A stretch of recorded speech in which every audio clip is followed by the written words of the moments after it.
We are live. What is up, everybody, and welcome back to another episode of 305 Takes. Me and Angel are coming to you live today. For everybody that's tuning in live or anybody that's on the podcast, we are coming to you live today on Friday, the second day of September. And we had some college football yesterday.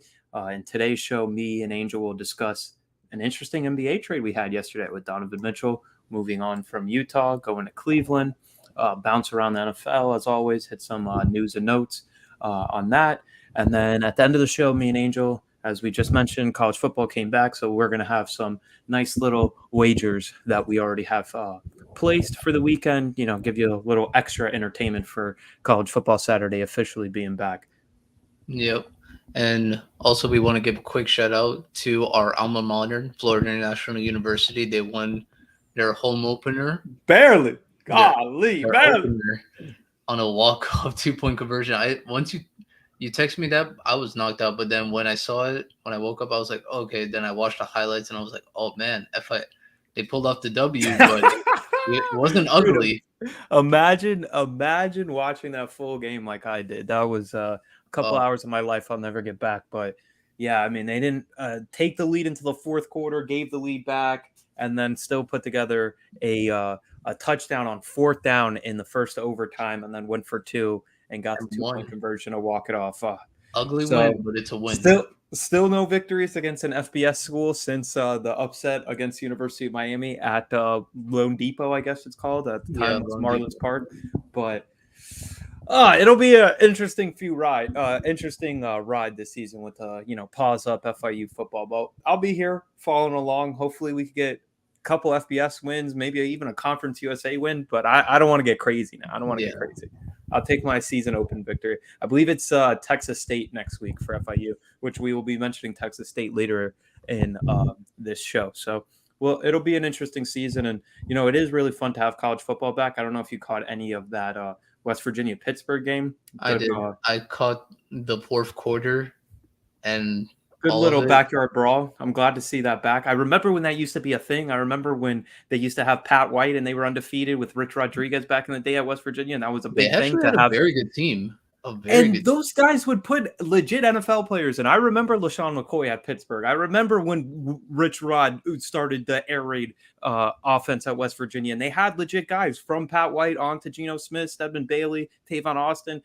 I'm really excited to have that Tavon rivalry Austin's back. mixtape, Oh, or highlight tape, bro. It was insane. But stuff of also legends. remember that is a big reason why he went first round. And but then also we could generally say Tavon Austin was a bust because he Yeah, never. NFL best. NFL best. Never was able to put together the type of statistics or the career he had while at West Virginia. But he'll always have that mixtape, honestly, which will live forever because it is honestly insane the amount of just pure highlights that are on there. Athleticism. Like every time he touched the ball, it was like, all right, let's see what he does with it this time. And it's really the stuff of legends. There's NBA basketball players that don't have highlight tapes that look as cool as Tavon Austin's college football tape.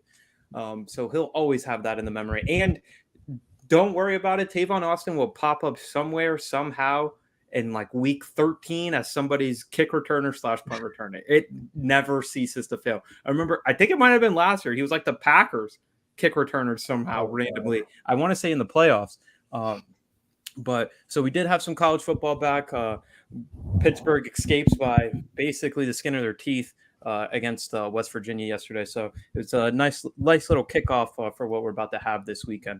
But before we get into too much more college football, and when we hit the NFL later, we'll have some more news for that.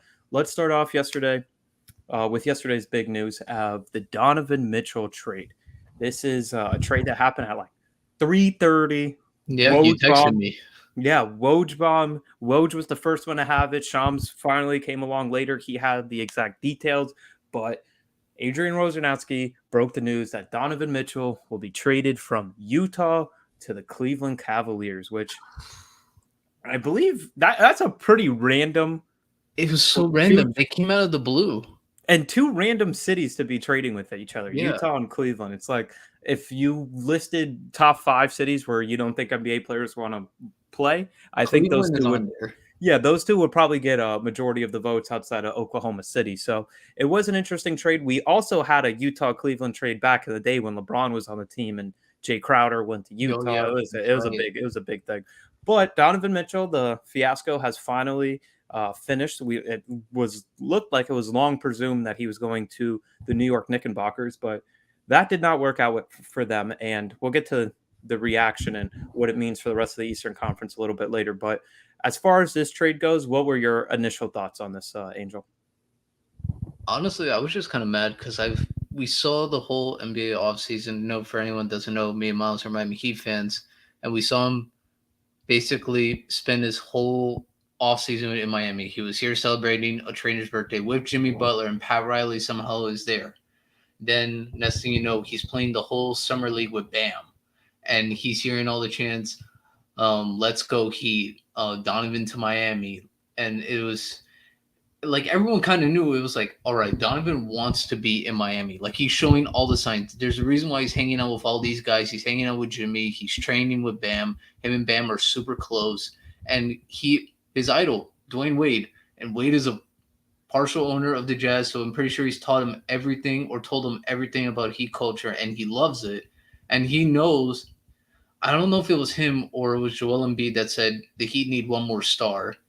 It was probably one of the two, but that was the whole thing. And then I was kind of mad once you sent it to me, and then once you sent it to me, I sent it out to a couple of people who listen to the show. I sent it to Alex, I sent it to Alejandro, I sent it to Peter, I sent it to Jacob, Moya, and basically like anyone who we kind of had on the show who was like really into basketball that I know, I sent it to them.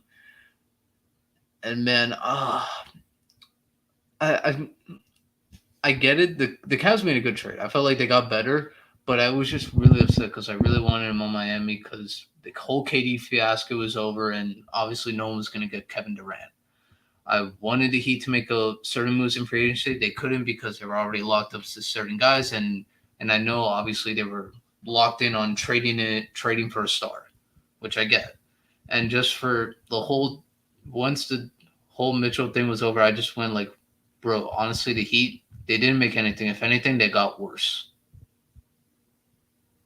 Yeah, I agree. We'll get to the Heat in a little bit, but as far as the actual trade, I mean, I kind of love it for Cleveland's perspective. So you have a team last year that makes the play-in tournament, and they don't actually qualify for the playoffs. They lose the play-in game, but they still make the play-in tournament. They get two All-Stars in Garland and Jared Allen, and they already have Mobley. So and I'm a really big fan of Mobley. I'm a huge fan of Mobley. I think that he really has the potential to be a major impact on Yeah, a he's championship awesome. level team. Yeah, I think he's awesome, and I I, I truly believe that he might be like the first true unicorn we get because we got the Porzingis, and for as good as he is offensively, he really struggles defensively. And even though he has the height, he can still challenge shots at the rim. He doesn't have the lateral quickness to really be able to stay with wings.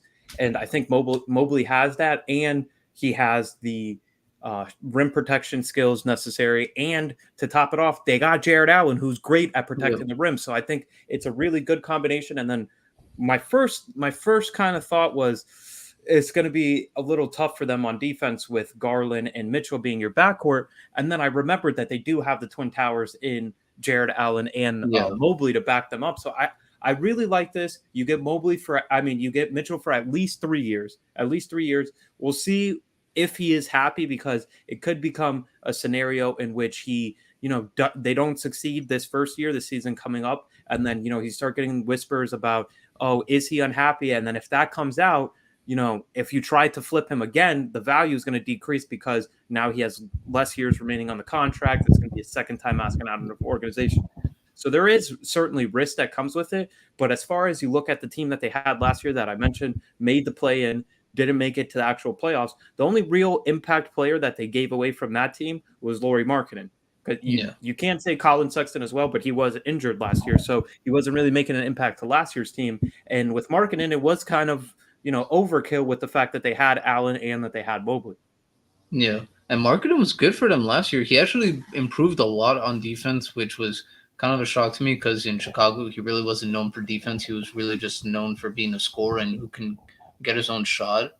So I did, I am sad that their experiment with 3 7-footers in the starting lineup will go away, because I thought they were going to lean into that, especially because of how unique and good I think yeah. Mobley could be. But I think it's a fair trade for Cleveland. I know it's a little rich as far as draft assets go, because I mean, they only really lost 3 picks, and they still well, have. and the guy they took with the lot in the lottery this year, Yeah, Jabi.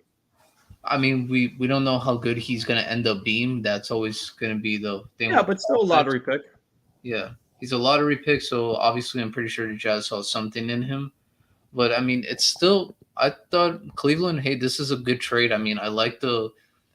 So far from what I'm thinking, the lineup will be is like at best. Like I'm not saying their starting lineup, but their best lineup will be probably be Garland, Mitchell, Levert, Mobley, and Jared Allen. I don't know if that'll be their starting lineup just because defensively they are really going to struggle with Karis LeVert, Mitchell, and Garland on the court. But in terms of offensively, if those five are on the court, I really like what they can do on offense. The only thing I just don't know how good this makes Cleveland because I still like the Bucks more than I like them. I like the Celtics a lot more than I like them because the Celtics to me got a very good trade for Malcolm Brogdon. The Nets, they're going to come back next year with KD and Kyrie. And whether we believe the chemistry with the Nets is so bad, I have to believe they're going to be better than what they were last year. I have to believe that. And then a sneaky team that I feel like that's gotten low key better, Toronto. I think Toronto's gotten better. I like the Toronto Raptors as a team. I think they have a real good um, team building. I mean, I also thought the Detroit Pistons got a little bit better. I'm not going to say the Detroit Pistons are going to be a playoff team, but they might be a playing team tournament. I could probably see them making a run for it, and then, and I mean, I'm still going to say the Heat are going to make the playoffs, but for That's where it gets like, interesting. I think that's that. I think for me personally, I have 3 teams in the East that I think are objectively 100% better than the Cavs right now. I say Celtics, Bucks, and Sixers are then the Sixers, I 100% forgot about them. 100% better than the Cavs. I think where it really gets interesting to see if they're going to be a top 4 seed is what happens with the Miami Heat.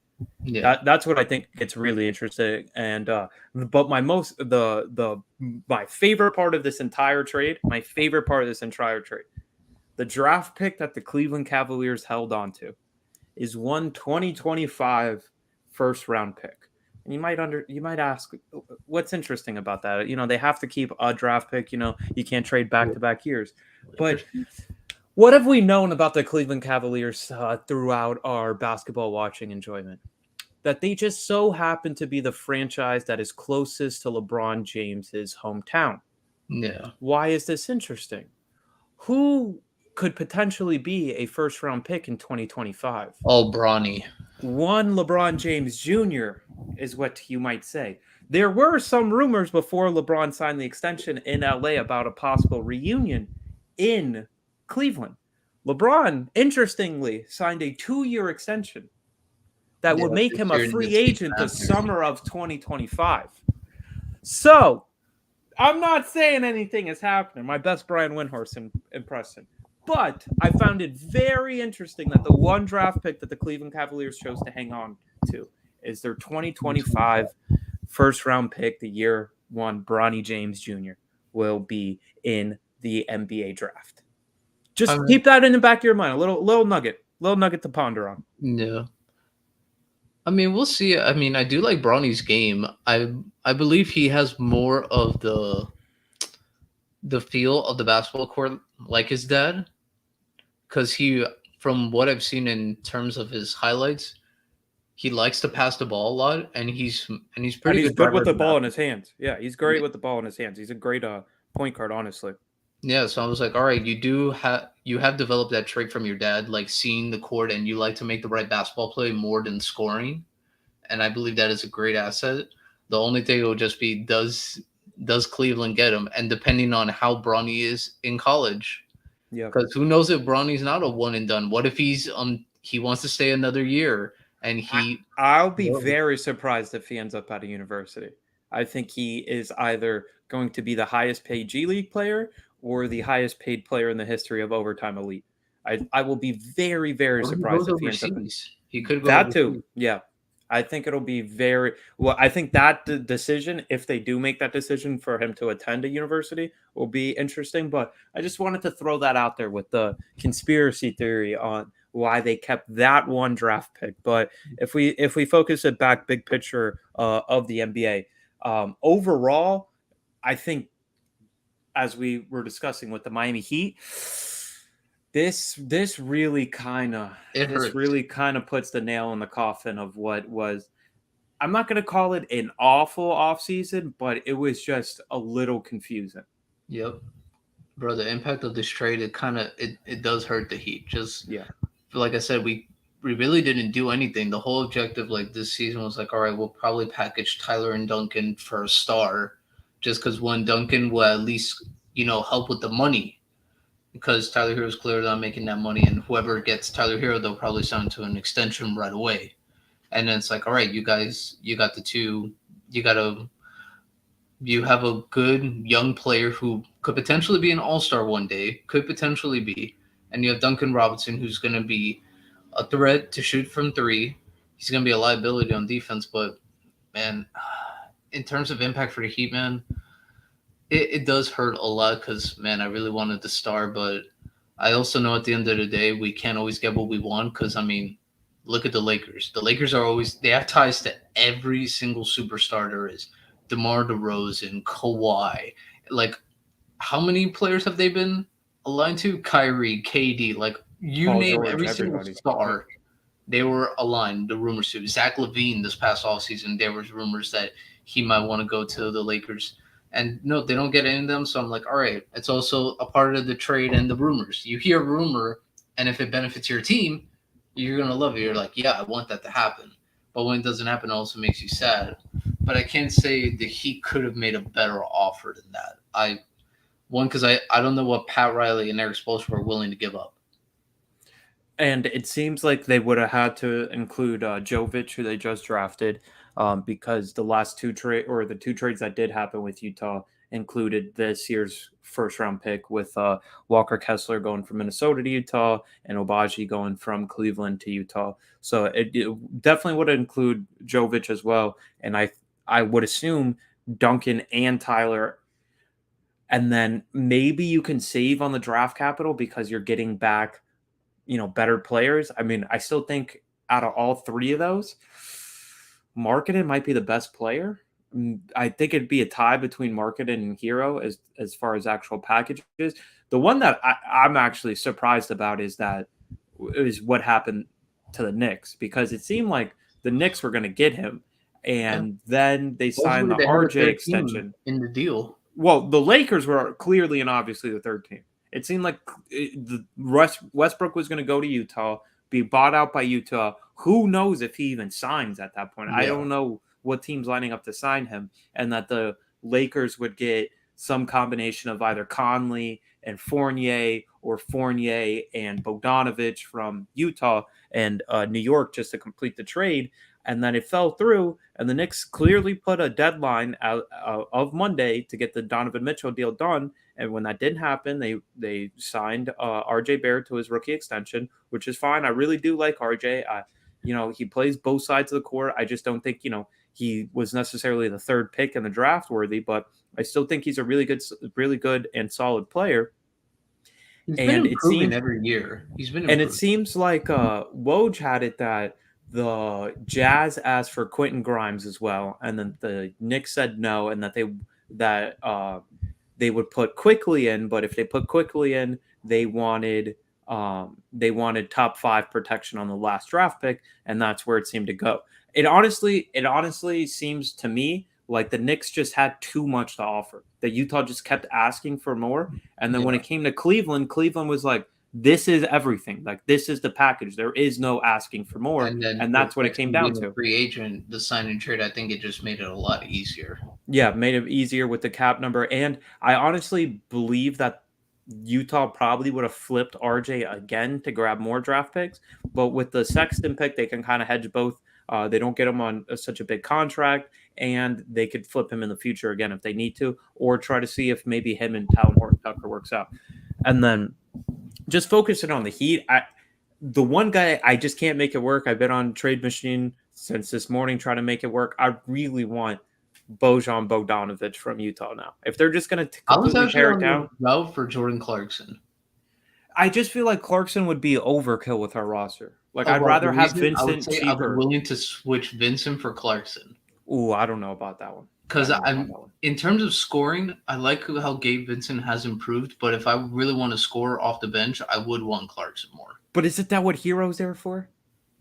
I mean, but also I'm like, all right, do you want to put Hero And in the starting Oladipo? lineup? That's what I don't. And Oladipo? I feel like they would just be a little too repetitive with those two guys.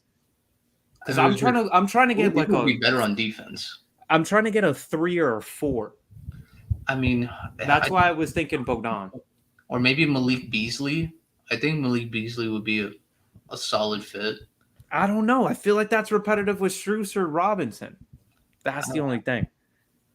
I definitely the one guy I would take Rudy Gay too. Honestly, I would take Rudy Gay as a guy that comes off the bench and can play. I wouldn't mind Rudy Gay at the 4, but it's just very hard to make it work with the money because the Heat have like 6 players.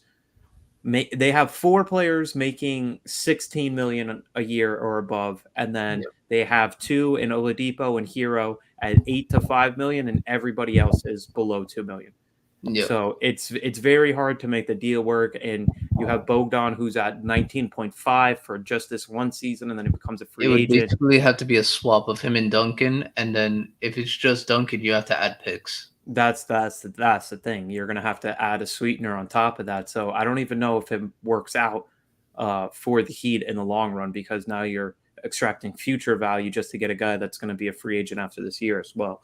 So it does leave a little bit of a bitter taste in your mouth. And when you look at this Heat's roster on just on paper, you're left wanting more. I mean, I want to see more out of these guys. Like, I know Vincent came on for us last year, Strus came on for us, but we also did see a little bit of a regression from Bam, I would say, overall in the impact of his game, especially in the playoffs. And you definitely saw a regression in Duncan Robinson. So I don't know how much that balances out. Hero to a certain degree, great the whole regular season, but then playoff game, Tyler Hero was either he was on or he was off at most of the time, or just not playing. Yeah, just simply not even in uniform. That's why an available option. That's why when I text you, I was like, man, if I'm the Heat, like to make a move, just by the way I know how this team is in the direction they're moving forward, I would have called Indiana and asked, like, all right, what's the price of Myles Turner or Buddy Hield? But then again, what are you giving up? I would like to have those guys on my team. It's just, what am I giving up for?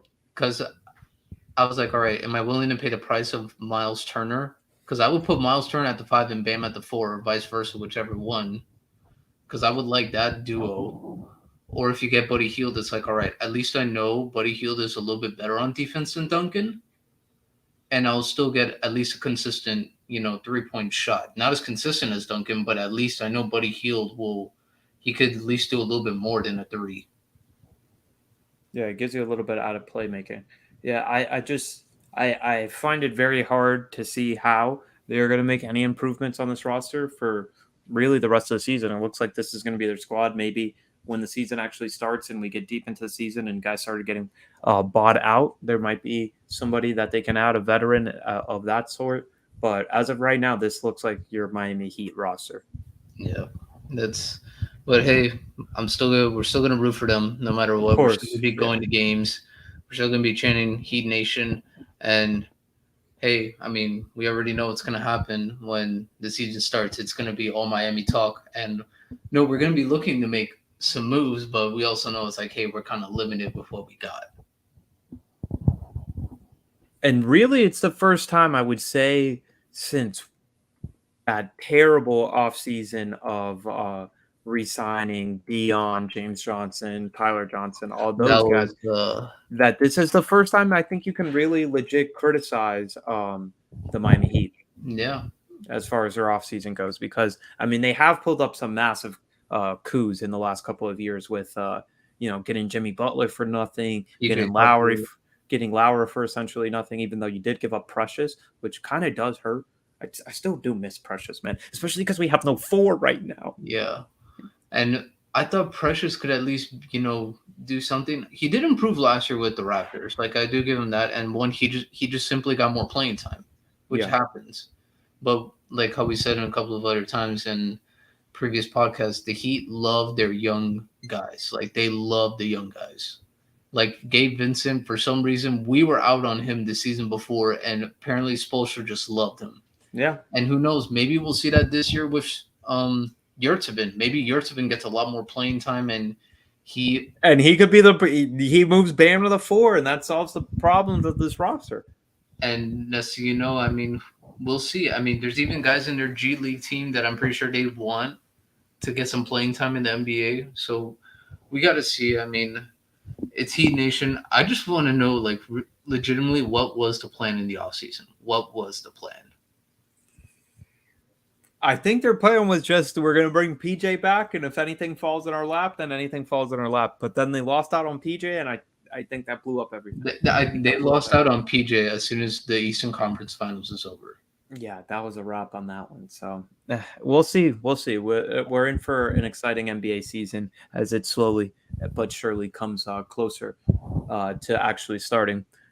Me and Angel, we're about 25 minutes in on this episode here, joining you guys live on a Friday right before Labor Day. Happy Labor Day to everybody. Go ahead and enjoy that. Stay safe this weekend. Just quick shout out to E2G Sports, who is a presenting sponsor for our podcast today.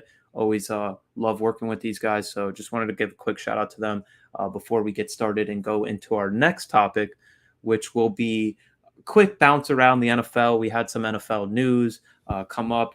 I find this week very interesting as far as the NFL goes because you have a general sense of everybody that moved teams, all the big impact transactions that occurred over the NFL offseason. But then you get the last NFL preseason games in, and then it's rosters need to be cut down so that everybody's at the required minimum, and then you're still rooting for an NFL team, and unfortunately with that there is injuries. And one that I found very, very, very interesting is Andre Dillard suffered a non-displaced fracture of his forearm for the Philadelphia Eagles. For those of you that don't know, he is the starting tackle for the Philadelphia Eagles. And this injury, right now, I don't know if you've seen anything new. It just says he'll be out for weeks. So this is a big blow.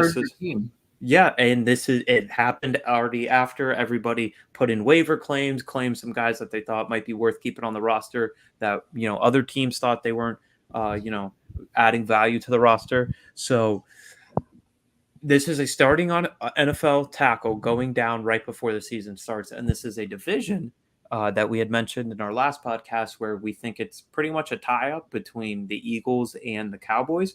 I honestly might switch my opinion and go with the Cowboys now. I don't know if this injury does anything to your long-term standings with the Eagles, but I'm leaning towards being more out on them than I am in, which I want to be in on them, but it's just a lot of things happening. I'll stick with them. I still like all the additions they made on offense, especially bringing in an AJ Brown. And I mean, last year they really came on, and from what I've seen with Jalen Hurts, I mean, he can't escape pressure. So I do like that. The only thing I will be interested is who they have a backup or how they switch the line if they want to put maybe someone else at tackle, depending on what they have seen at practice from the backups. So maybe that could happen. But still, I mean, I still like them overall, and I do like their defense a lot. I think their defense is really going to be the main focal point of their team, and we'll see how it goes from there. But I still like them. But that news was big. It's just I don't know if it was as big as Russell Wilson signing his extension because and they also added C.J. Gardner Johnson as well. Oh, CJ, I forgot about Gardner Johnson. So they added him on that defense. Yeah, but that was another one. The Eagles made some moves, but to me, it was not as big as news as Russell Wilson getting his contract extension with the Broncos, and basically now he's signed until he's going to be 40. And he, as far as guaranteed money goes, he becomes the fifth or the fourth highest paid quarterback as far as guaranteed money goes. And surprisingly, not all guaranteed, which I found very surprising. And there was some interesting debates going on Twitter on why that was. But there's also this theory. I will not claim to have been the one that started it. Bill Simmons is the first one I've ever heard of it. It's called new owner syndrome, and we know that the Philadelphia Eagles were just previously purchased, and that first move might not always be the best move. You kind of want to make an impact on the franchise, let everybody know that you're the guy in charge now. We saw this in the NBA with the Rudy Gobert trade, where Alex Rodriguez and I can't remember the other guy's name. Yeah, big other groups who own the Timberwolves. That own the Timberwolves, and then next thing you know, Rudy Gobert is traded for your entire franchise's value of first round picks and roster spots. So it is an interesting concept to look at. I really don't get this one. I don't get what the reason was to have to extend him before the season. I don't think this is a guy that was going to change teams, especially after kind of picking Denver in the offseason. I know he was traded, but from everything I've He seen, had and to say yes to Denver. yeah, and he still had a good relationship with Seattle, so I don't think they were just going to trade him to somewhere that he didn't want to end up. Yeah, Well, I so don't know. I here, mean, to me, from his play last year, it kind of looked like he quit on Seattle. I So mean, I'm pretty sure the relationship was fractured a bit. I was just like with him, I was like, okay, I understand it, but no, I I mean, mean, if you're saying that, is that a guy that you want to give 165 million guaranteed to and which is 49 million a year? yeah, no, which is a good response and a good question. But I'm pretty sure the ownership knows this is a quarterback-driven league. If you don't have that guy at quarterback, they don't care how good your team is. You're not gonna win.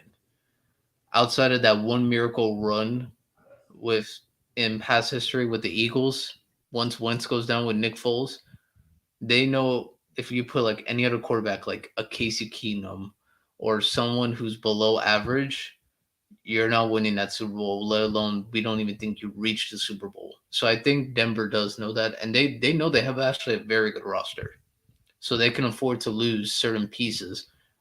Because and also Russell Wilson does bring them a ton of money.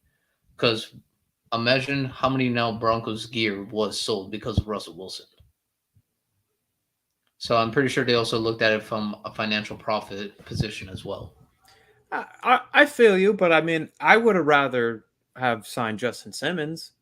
I would have rather gotten guys that have been here. We've seen them around. We've seen how they're going to play in our new head coach slash offensive coordinator's offense. I don't necessarily have anything against it. It's just I just thought it was very weird, the timing. And I mean, you look at it, he is now so he gets 165 million guaranteed, which is third all time in NFL history, but behind the two contracts signed this offseason with Deshaun Watson getting 230 and Kyler Murray getting 189.5 million this season, and those were both fully guaranteed. So it will be interesting to see how it goes as far as total contract. He's at 49 mil a year. And it's second all time behind Aaron Rodgers, who's at 50.3. So I guess you did get a little bit of a discount. I assume if he really wanted to press the issue, he could have gotten the entire contract fully guaranteed. And that would have caused some issues, especially as you mentioned, the age that he's going to be as he goes into the later stages of his career. It's just, I find it curious because of the timing with the season about to start and the fact that we've been kind of discussing it since he's been traded there. He's the third best quarterback in his own division with Yep. two guys that are substantially younger than him and built better than him. Yeah. So you're locking yourself into this guy who you've never seen play for your franchise, has coming off injuries, and now you're guaranteeing more years of that. Which And we can make an argument. Derek Carr has been making a push to be the third best quarterback in that division. That's what I'm saying. And he's coming into a new offense as well. So we'll see the results of that.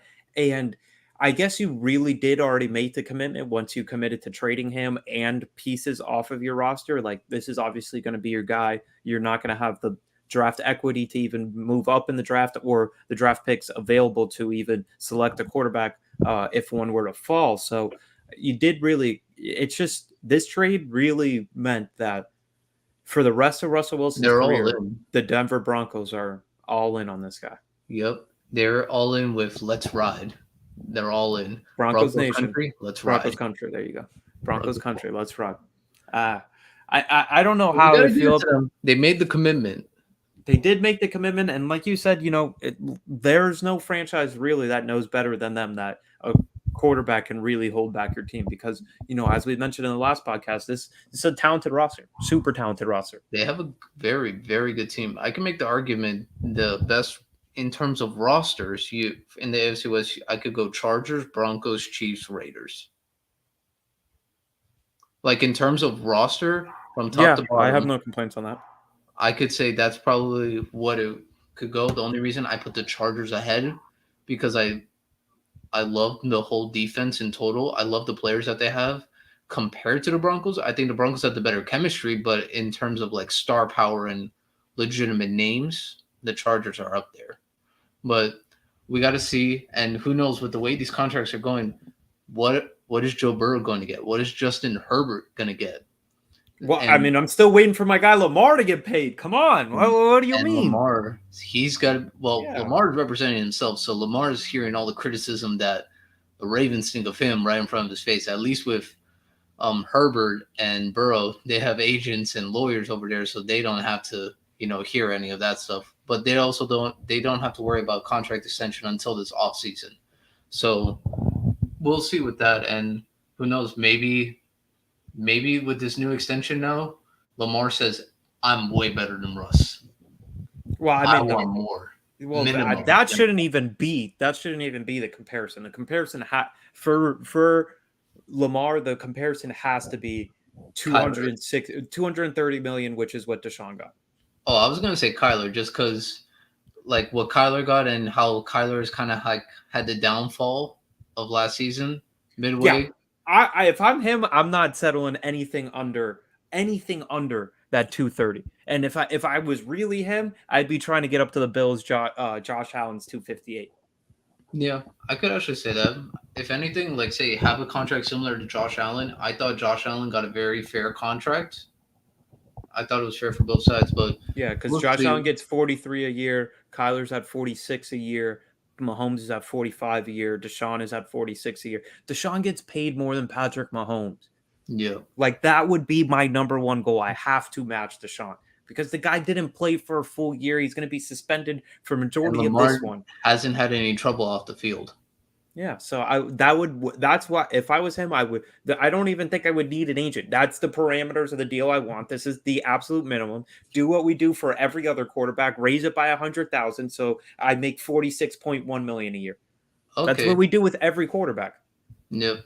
And that's the thing. It's the best quarterback is not always going to be the most paid quarterback. It's just whoever's next in line. We saw it last year with Dak. Dak Prescott made the most money out of any quarterback last year with 75 million. And it's kind of better to wait because now he not only has that, he's got a Rodgers extension that went in. You mentioned the Dak one that went in previously. A Rodgers extension this offseason, Stafford extension this offseason, Deshaun extension this offseason, Kyler extension this offseason. So it kind of helped him to wait. Because instead of him being the new, okay, this is what the contract is, I need to exceed it, he has other guys to say, no, I want more than this guy. So it has helped him to wait. And, as quarterback contracts go, we'll move into our next topic, which was a very interesting one. And I thought a move that benefited both player and team. We have Jimmy Garoppolo, Jimmy G, restructuring his contract with the San Francisco 49ers to make him the highest paid backup in the NFL. I believe after restructuring, he appeared at practice for the first time all season. It's going to be a really strange relationship. It's going to be so awkward, bro. Yeah, for the rest of that tenure. Yeah. The practices are going to be awkward. If I was the 49ers, honestly, if you could have got a second-round pick for Jimmy G, I would have taken Yeah, but you're not getting a second-round pick for Jimmy G. I don't know. I don't even know if you're getting a sixth-round pick. Like maybe conditional, depending on how many snaps he plays. Desperate. No, I don't think so. I do not think you get anything higher than a fifth-round pick. Maybe Carolina. Maybe Carolina would have been desperate enough because, look what they got for Baker. Yeah, but that's with Baker taking a pay cut. Yeah, I don't think you're getting anything for Jimmy G that's maybe the higher than a Giants. 6th round. Yeah, but these that if he gets to the Giants, it's still the same thing. He's going to be a backup. And Honestly, why I would I would take take a pay Garoppolo cut? over Jones. I just don't think that's where their franchise is, though. I Yeah, think they're going to want to see it out with their firm or 1st round pick. it's Jimmy G's whole scenario. I'm But I kind kind of of like it. I think it's good for the 49ers. I think they have a guy that started in their system for years. Now he's going to be the backup to, the guy they drafted last year. So, the relationship might not be the best, but if they can put it together, I think there's no harm done. You give Trey Lance a guy that he can ask questions to, pick his brain.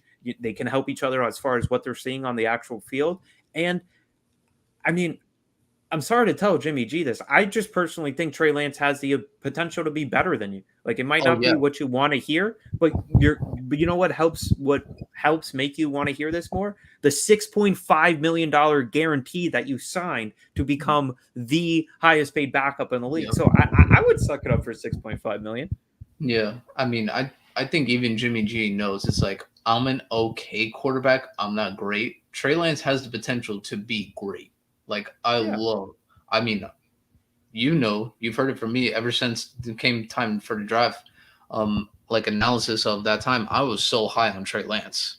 I was high on Trey Lance, and I mean, I like what Trey Lance has in terms of intangibles. I believe physically, what we've seen his play in the preseason, I like what I've seen. And I was like, hey, if Trey Lance could put it together with this offense and the way how Kyle Shanahan likes to draw up an offense, especially the running game, I think they could probably win the NFC. I really think they can, just because I you have saw Trey people Lance today now. on Get Up picking the 49ers. I saw Dominic Foxworthy and another one pick the 49ers to win the NFC. To Yeah, win the NFC. I mean, because they still have a good defense. I still have questions about their secondary. That's a different topic for a different day. But offensively, I love having Kittle there healthy. I like having Debo there healthy. Ayuk has emerged as one of like the best receivers with a connection with Trey Lance. So who knows? Maybe Ayuk gets more plays called for him, and then the running game it could come from anywhere now. Yeah. Now it's That's not how one it's been. dimensional Yeah. with Jimmy G at quarterback. Yeah. Yeah, I agree with you. I think I really don't see the downside in this for either side other than if Garoppolo just absolutely makes it miserable and forces his way out. But I mean, he was We have eh, to see. he was rehabbing from shoulder surgery, which was his excuse for not being at practice. But even if that is actually the case, and he did have a soldier procedure, which I don't think is out of the question, he gets more time to rehab. He's still available to be traded for in season if a starter goes down and they need an Yeah. emergency plan. So I don't really see the downside in this for the 49ers. So one thing I would that would actually throw a monkey wrench into all of this would be what happens if Trey Lance struggles That and then would be the Jimmy thing. G If Trey comes Lance in struggles, relief, yeah, and if performs decent. that honestly, it will be the same conversation as I We hate to had bring this last up. year. Yeah. No, the Tua and Ryan Fitzpatrick fiasco. It will be the exact same thing. It's like imagine if Jimmy G starts and next thing you know in the fourth quarter he's pulled out for Trey Lance and next thing you know vice versa in the next game Trey Lance pulled out in the fourth quarter for Jimmy G. Like it would just be a whole fiasco and everyone's gonna be like, okay, who's the quarterback? Yeah. That's how it will be, and it would really hurt the development of Trey Lance personally because you want a young quarterback in those moments to see To what learn they're from made it. of. Yeah. If they don't have it, they don't have it. But at least you know if they went in there with the confidence and guts to go in there, you want to see that. You don't want to see the like take them on as like ruin their confidence. So that'll be the thing with the whole Jimmy G fiasco. But I'm just waiting for him to leave the 49ers or not be a 49er anymore because I've never been the biggest Jimmy G fan. I've always said he's mid. I still think he is mid. And I mean, yeah, he'll get you to Super Bowl, but also I His know like he's not going to this be the is reason why you got to the Super Bowl. Yeah. So this is his stats as a 4-year starter in San Francisco. Okay. 31-14 record, Good. 11,162 passing yards, 66 touchdowns, and 38 interceptions. So for Not every bad. Not bad. yeah, it's not bad, but also then let's read the net stats. How many games did he miss? Oh, that I do not have, but I know it's a Exactly. lot. A lot. And Yeah. then how much money was he eating a year Yeah. just as a it's bad, but I'm kind of done with Jimmy G. Let's move on to all the money I'm gonna lose this weekend. Let's do it. So college football bets. So Miles, all right, hit me with yours. So I have a couple that are already locked in. I have one that's going to go on today. I actually got the shirt on. Let's go Michigan State. Got Michigan State first half playing Western Michigan, one of the directional schools that they got up there in Michigan. And I will take Michigan State first half. I am taking them with the spread, so minus 13. I'm expecting Michigan State to pour it on early and keep I believe it's the Western Michigan Broncos at bay and have it pretty much settled by the time we go into halftime. So Michigan State minus 13 first half is my first official bet uh, for this weekend's slate of action. That's not bad. My bet goes on tomorrow, and this is mainly a shot in the dark bet. If anyone wants to take this bet, I recommend it. It's too good of a bet not to take it. You I might saw this lose, one.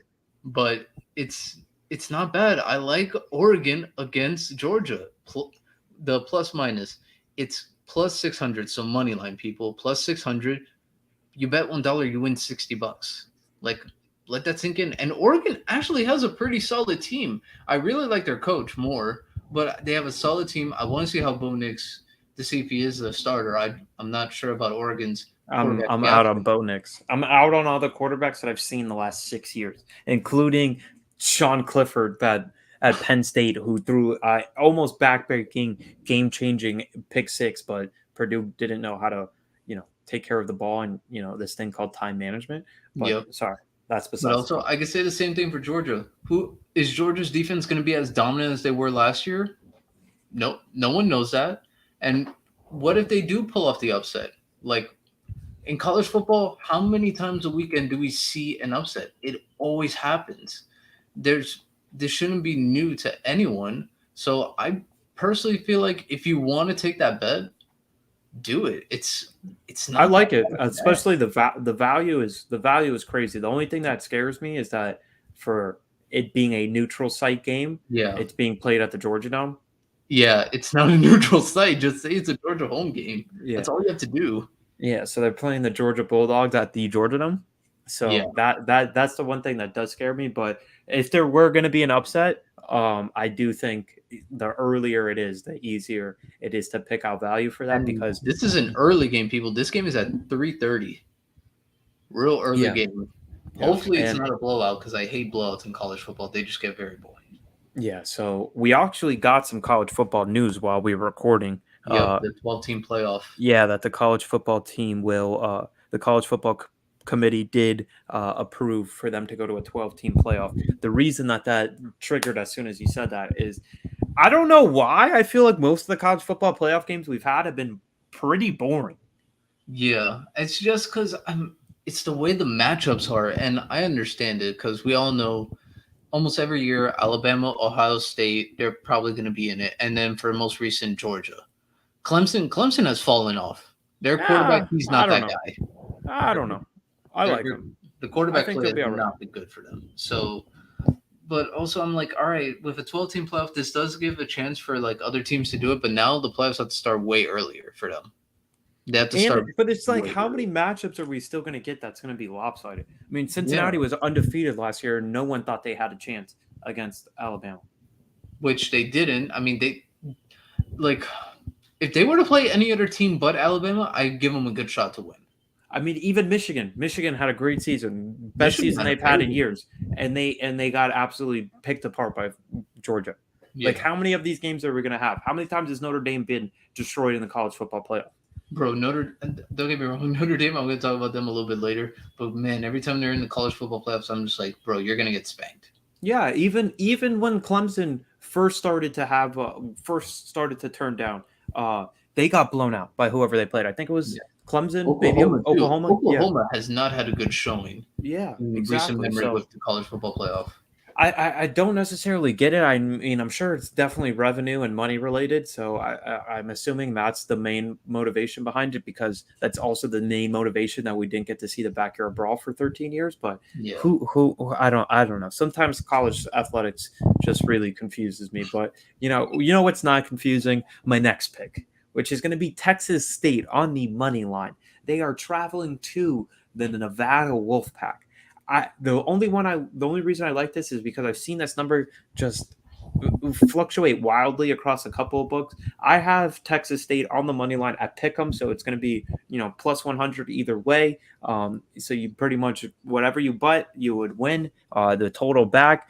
I do like this Texas State team. This is their second time being mentioned on the podcast, as they do play a home game against our alma mater FIU for week 2. But the main reason I picked this one is because I had some sports books, that I was, visiting New York and looking at. They had Texas State as minus 3-point favorites, and then the one that I went and placed a bet on had them at pick'em. So I like the little bit of edge value that I get as far as the difference on the money line. I just went and pulled it back up on my book, and it's Texas State minus 1. So I am getting a little bit of value if I would go ahead and grab that number before it fluctuates again. But I do like Texas State with the road win over University of Nevada.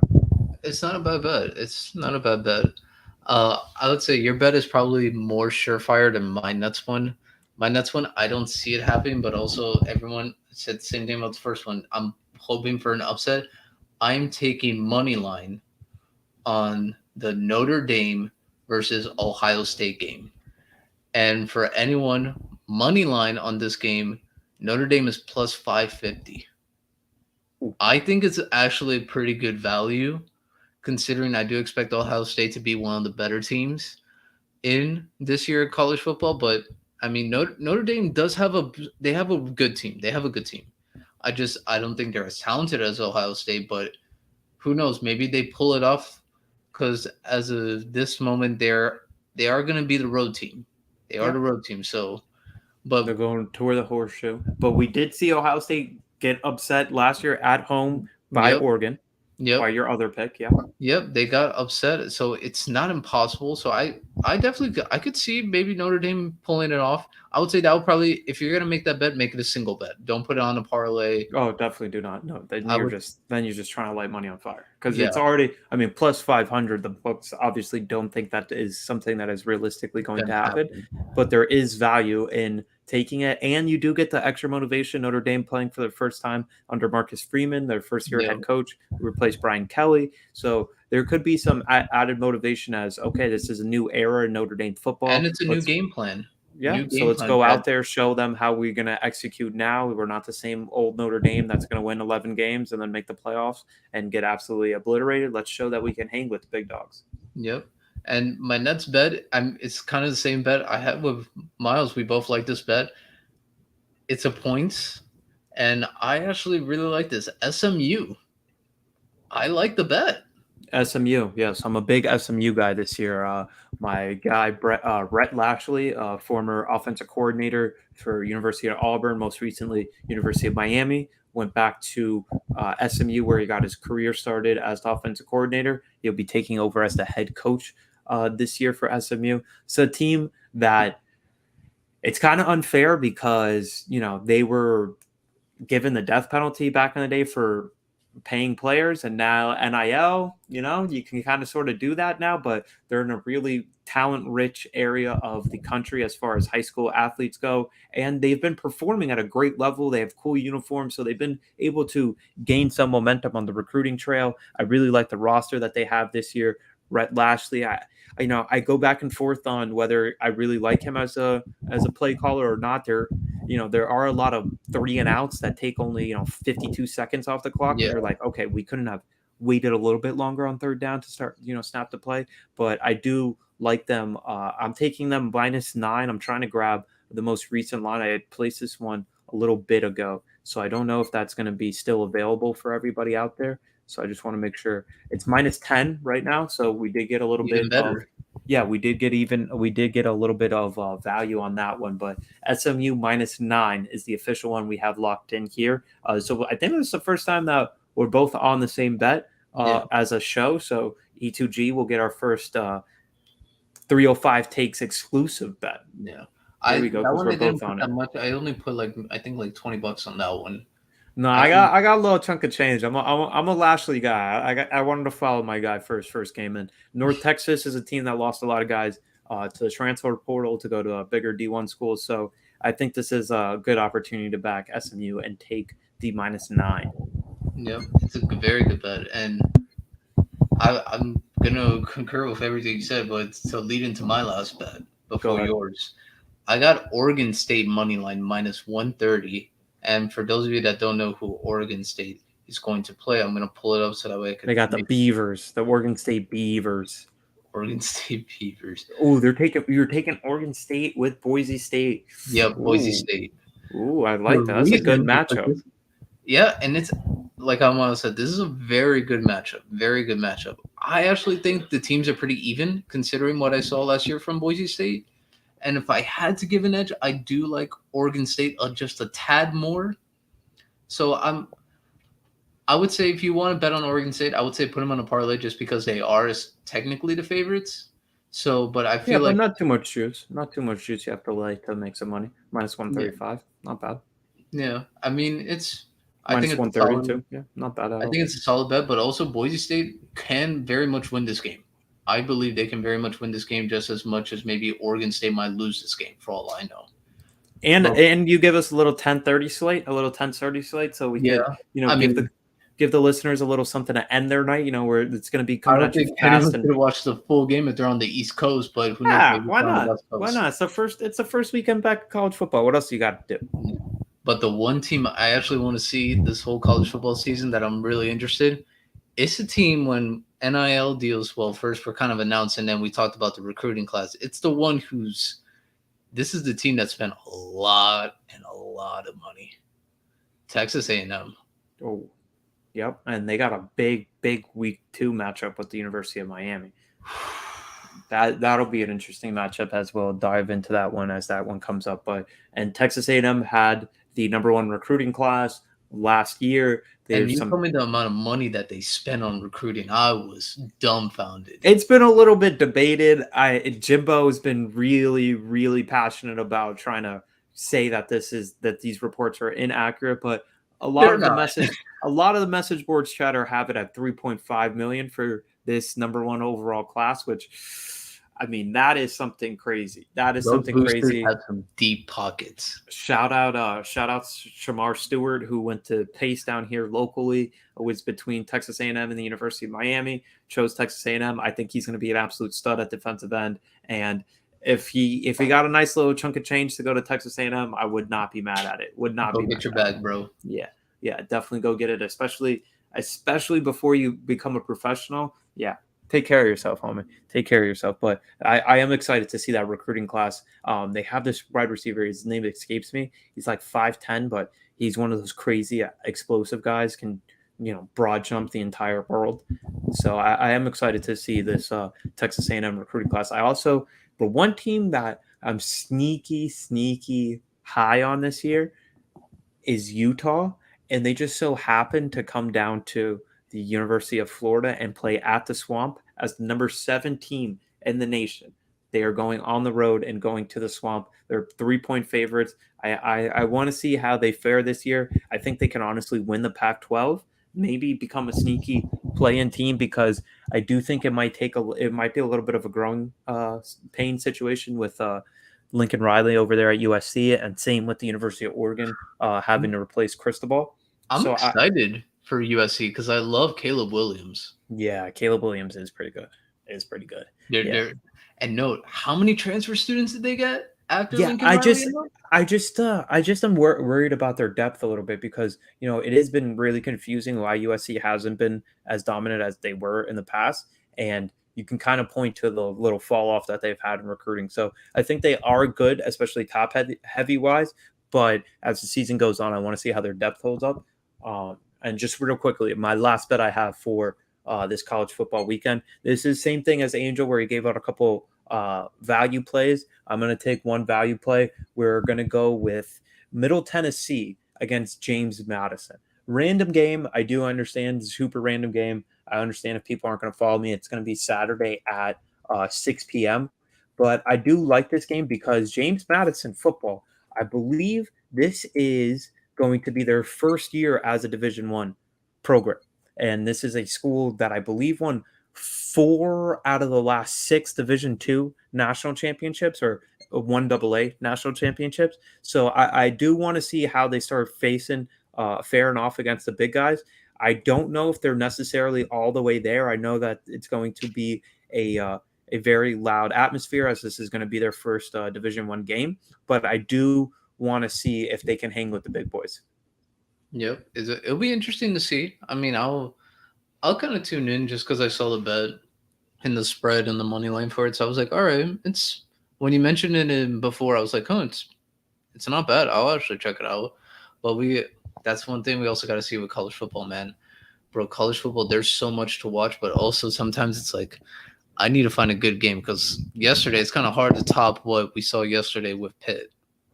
Oh, what do you mean? That's what you Bryant game? Come on, bro. Walk off 2-point conversion. Get that out of my face. This South Florida bias that you have. Come on, brother. Well, don't get me wrong. It's that I love my alma mater, but if I'm going to They're talk not about a a football game, powerhouse. Let's not talk about football. oh no, Let's they're not talk not a about football. athletics, really.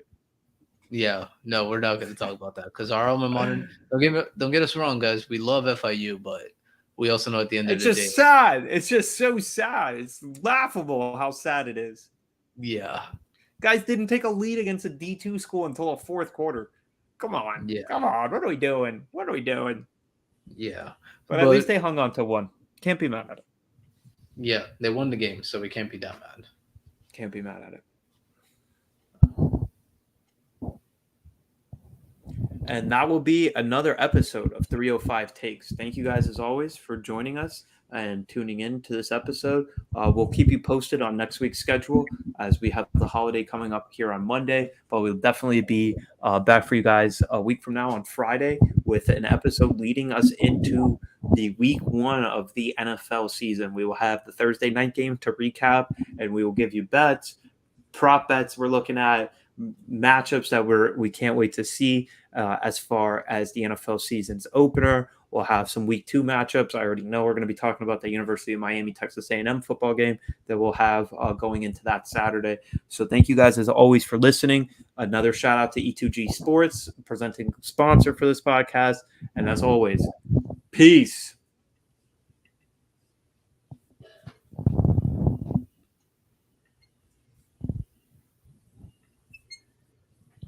Most.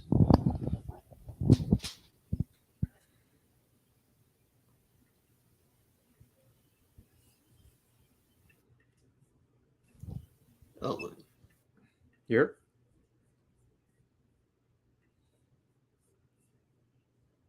Yep.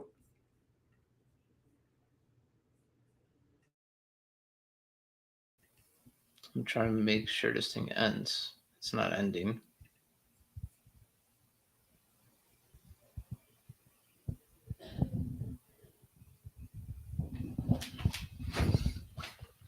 Why isn't this thing ending?